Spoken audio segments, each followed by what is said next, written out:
In exercise number 5, we're going to manipulate our recycle view. Right-click on your layout folder and then select New, then select XML, then click on Layout XML file. So let's name our layout My Cart. Click on Finish. Contains linear layout horizontal. So let's make its layout height wrap content. And let's add now the text view. Okay, so we will have the two text view, one for the name and one for the price. So the first text view is left aligned, while the second text view is right aligned. In main activity.java, let's declare the adapter. So I will name it as cart adapter, any variable. And still an error because we don't have the class cart adapter yet. Therefore, let's create this class and save it in this package. Extend your adapter with RecyclerView adapter.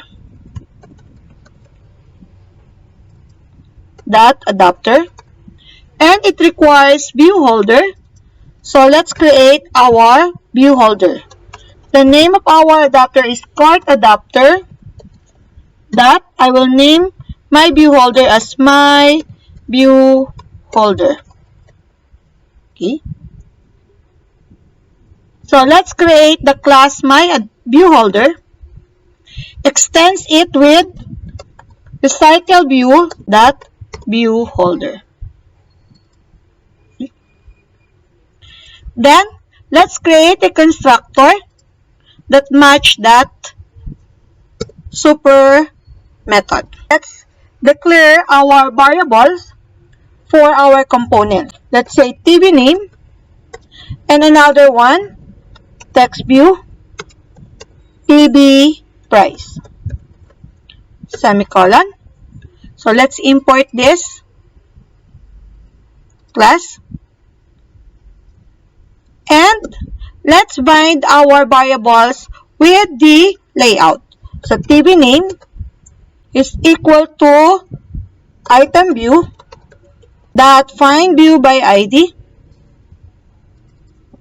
or ID so we have text view 7, and for the price TV price is equal to item view find view by ID or ID we have text view 8.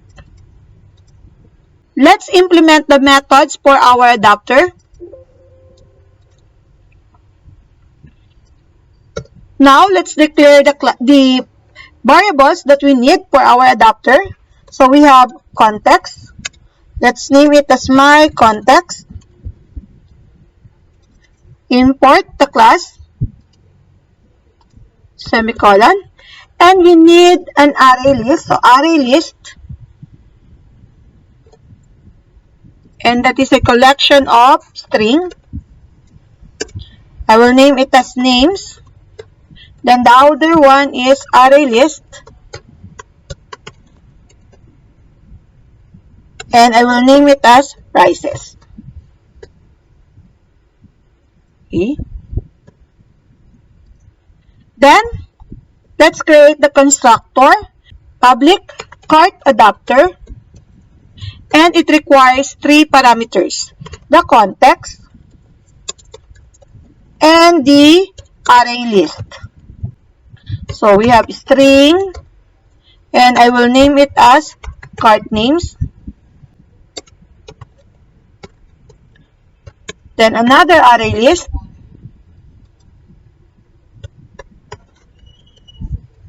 And the name is cart prices.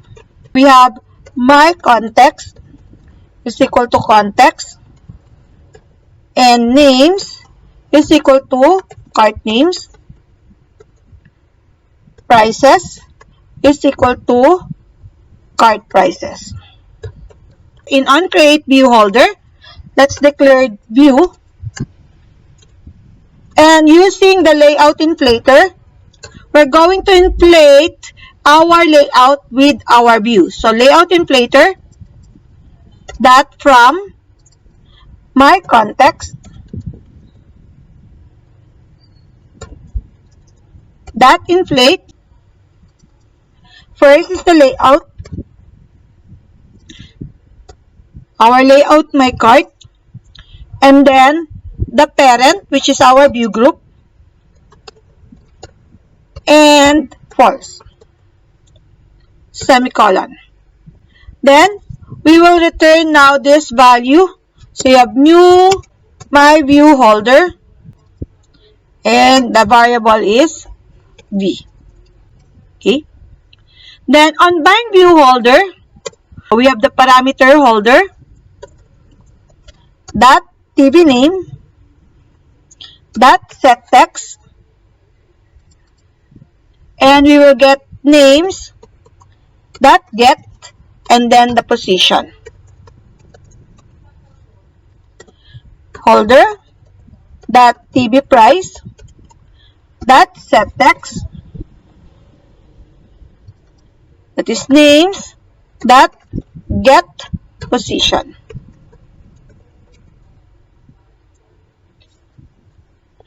And for the item count, if names equal to null, then it will return 0.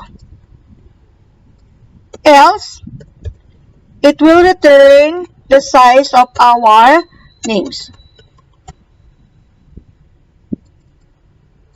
Semicolon. Still have an error for our cart adapter. Okay. I don't have the semicolon here. Okay. Next, in our main activity.java, let's declare now our array list. So I will name it cart names.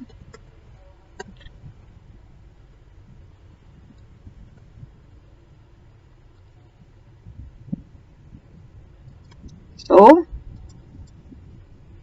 let's import the class array list, string, and the variable name is cart price. Let's instantiate our adapter. So that is new cart adapter, and it requires 3 parameters. This, the cart names, and the cart prices. Semicolon. We also declare our RecyclerView. Let's say RV. And okay, bind it with our layout.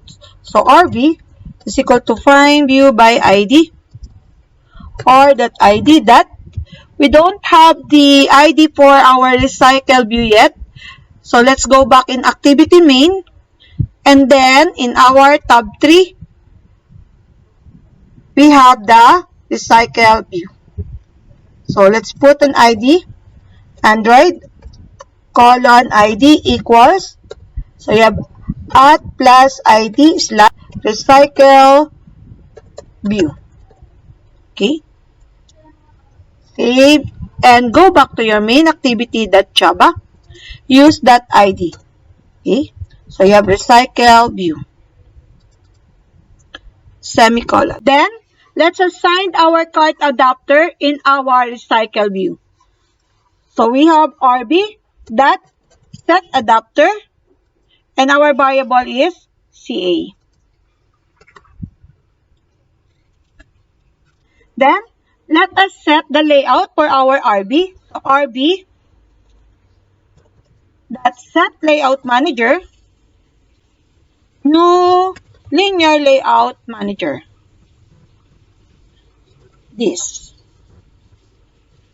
And for our button, let's create an action for that. So we have button here, Android, colon, One click is equal to, let's say, add item. Okay. So let's create the method add item in main activity.java. Public void add item, and it requires parameter view. Okay. Let's declare first the variable total that will hold the total amount ng mga napili nating items. So, this is double. Initially, it is equal to 0.0. The text view that will hold the value of total. TV total.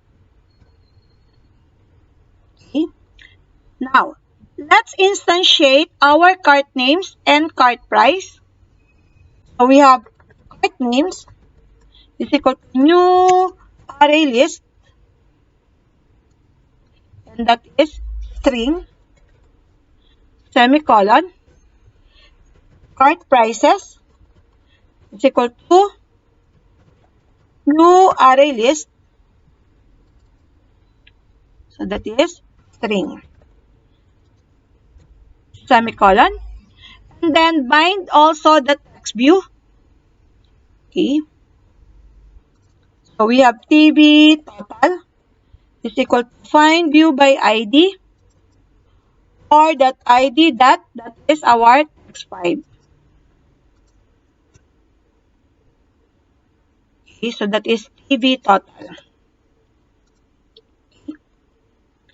Then, in our method add item, let's add in our cart names the value of our TV name. So that add TV name that get text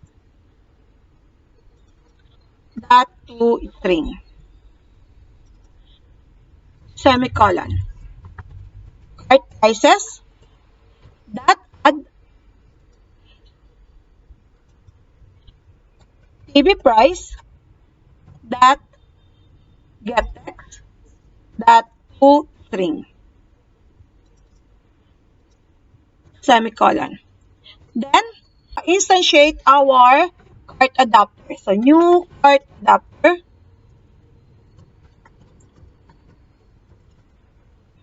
and we have three parameters, the cart names and the cart prices, semicolon. And in our RB, set again our adapter, CA, then refresh your RB.